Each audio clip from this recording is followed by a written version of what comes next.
अस्सलाम वालेकुम। उम्मीद है आप लोग खैरियत से होंगे। पाइथन के अगले वीडियो में आपको खुशामदीद कहता हूं। आज के वीडियो में हम देखेंगे कि क्लास वेरिएबल और इंस्टेंस वेरिएबल्स में क्या फ़र्क होता है। ये बहुत ही इंपॉर्टेंट कॉन्सेप्ट है और ये वो बुनियादी कॉन्सेप्ट है जिससे आपको क्लास के अंदर जो वेरिएबल्स आप डिफ़ाइन करते हैं उनको मुख्तलिफ़ तरीक़ों से इस्तेमाल करने का मौका मिलता है। आपको पता चलता है कि आप किस वेरिएबल को किस लेवल पे डिफ़ाइन करें और किस तरीके का डिफ़ाइन करें, क्योंकि इसका आगे उसी तरह का आगे जो यूजेज है उस पे इसका इम्पैक्ट पड़ता है। इसके अलावा मैं आपको दिखाऊंगा कि किस तरह से क्लास का जो वेरिएबल्स, ये जो दो डिफरेंट टाइप्स हैं, इनका मेमोरी के अंदर किस तरह से हैंडलिंग होती है और किस तरह से मेमोरी जो है वो इनको स्टोर करती है अपने अंदर। और इसके अलावा ऑब्जेक्ट्स जो हैं वो किस तरह से इनको पास करते हैं।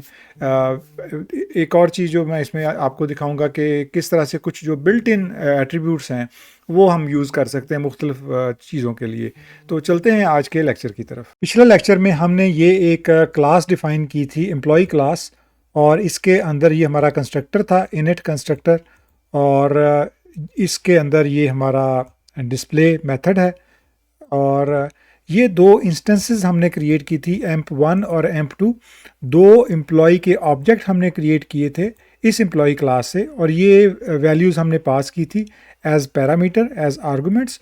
और इसके अंदर जो दो वेरिएबल्स हैं, मिसाल के तौर पे हेड ऑफिस है या स्टार्ट टाइम है, ये दो चीज़ें जो थी ये हम बाय डिफ़ॉल्ट जो हमारा कंस्ट्रक्टर था उसके अंदर हमने ये ऑलरेडी हार्ड कोड की थी, क्योंकि ये तमाम ऑब्जेक्ट्स के लिए सेम होंगी।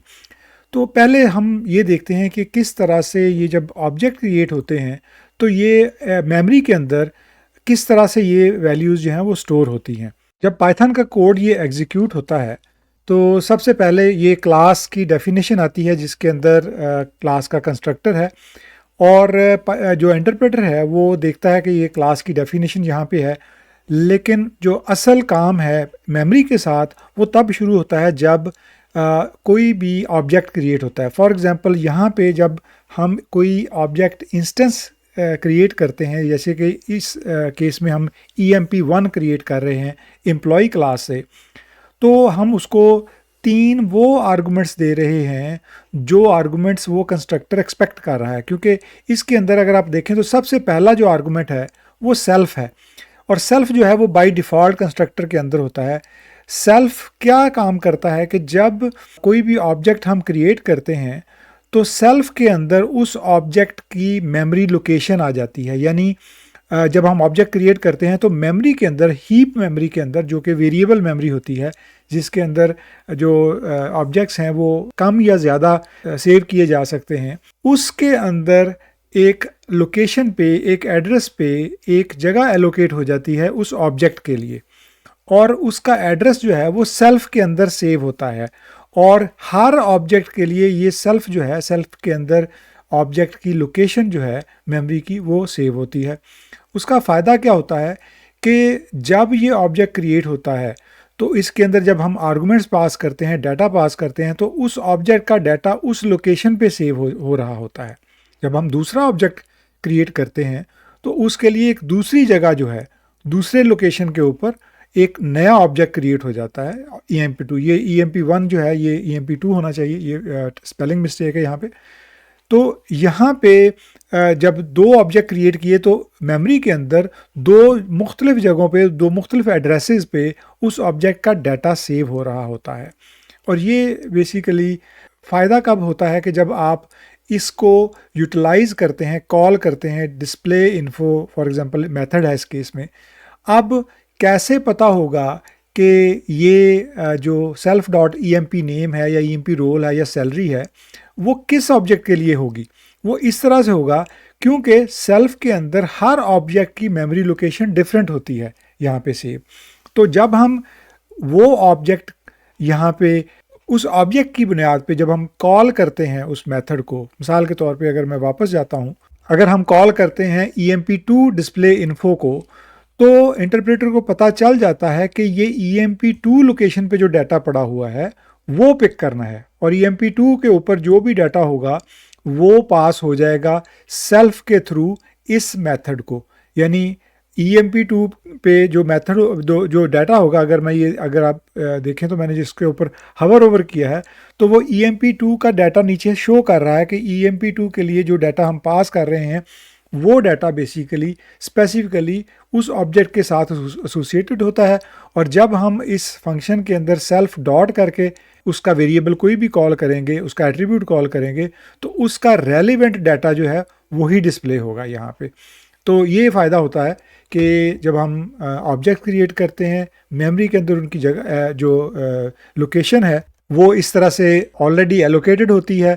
और जब हम किसी भी मेथड के अंदर उन एट्रीब्यूट्स को कॉल करते हैं तो जिस ऑब्जेक्ट के ऊपर उस मेथड को कॉल करते हैं उसी ऑब्जेक्ट का डाटा उसके अंदर डिस्प्ले होता है या एक्सेस होता है।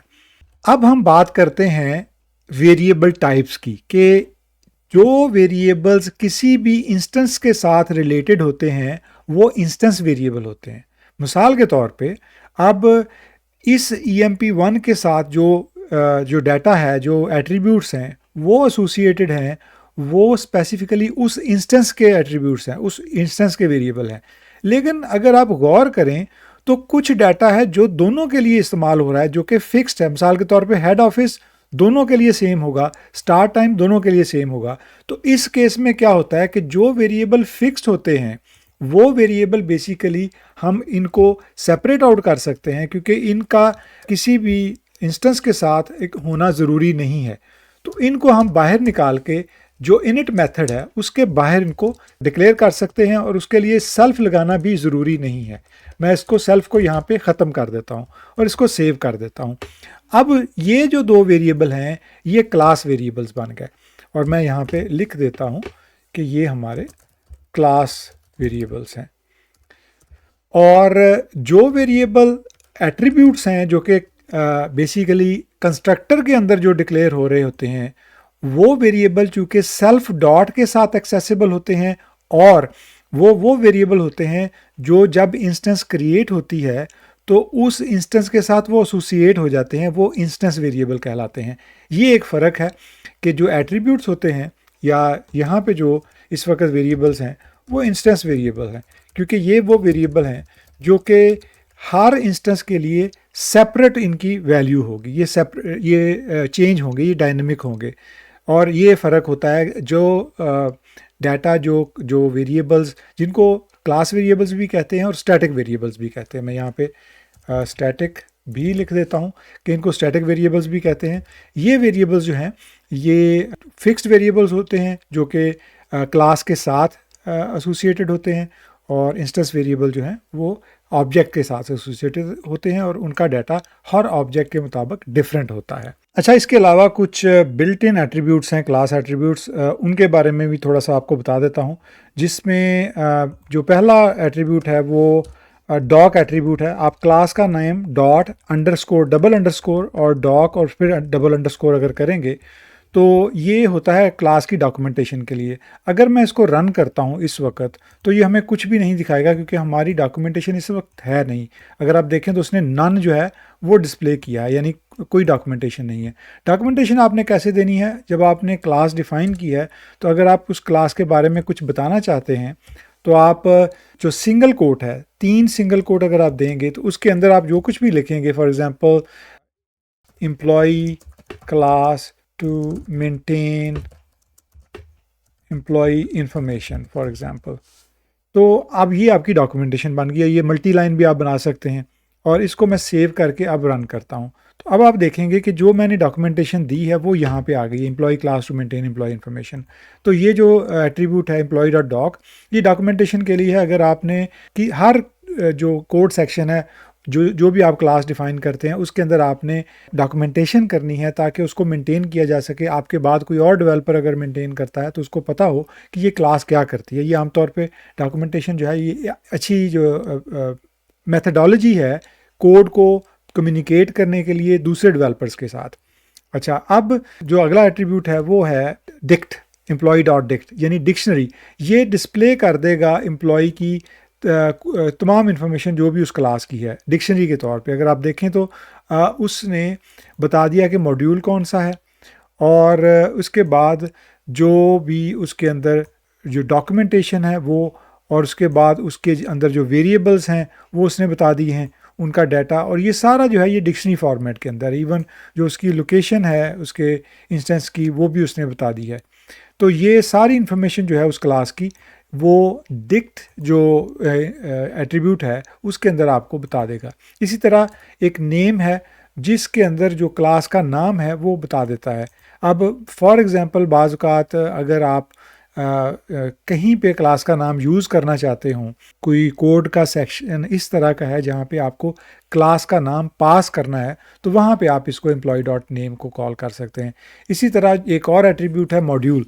अगर आप प्रिंट के अंदर अगर आप employ dot double underscore module करेंगे तो वो मॉड्यूल बता देगा कि ये क्लास जो है ये किस मॉड्यूल से बिलोंग करती है। ये मेन मॉड्यूल है, करंटली ये क्लास मेन मॉड्यूल से है। इसका फ़ायदा ये होता है कि अगर आप कोई क्लास यूज़ कर रहे हैं, किसी दूसरे मॉड्यूल से आपने इंपोर्ट की है, तो आपको पता चल जाता है कि ये क्लास किस मॉड्यूल से बिलोंग करती है। बाज़ औक़ात हम इंपोर्ट्स जो स्टेटमेंट है वो यूज़ करते हैं मुख्तलिफ़ फंक्शंस को कॉल करने के लिए, एक्सटर्नल मॉड्यूल्स को कॉल करने के लिए, तो वहाँ पे ये हमें काफ़ी काम आती है ये एट्रीब्यूट।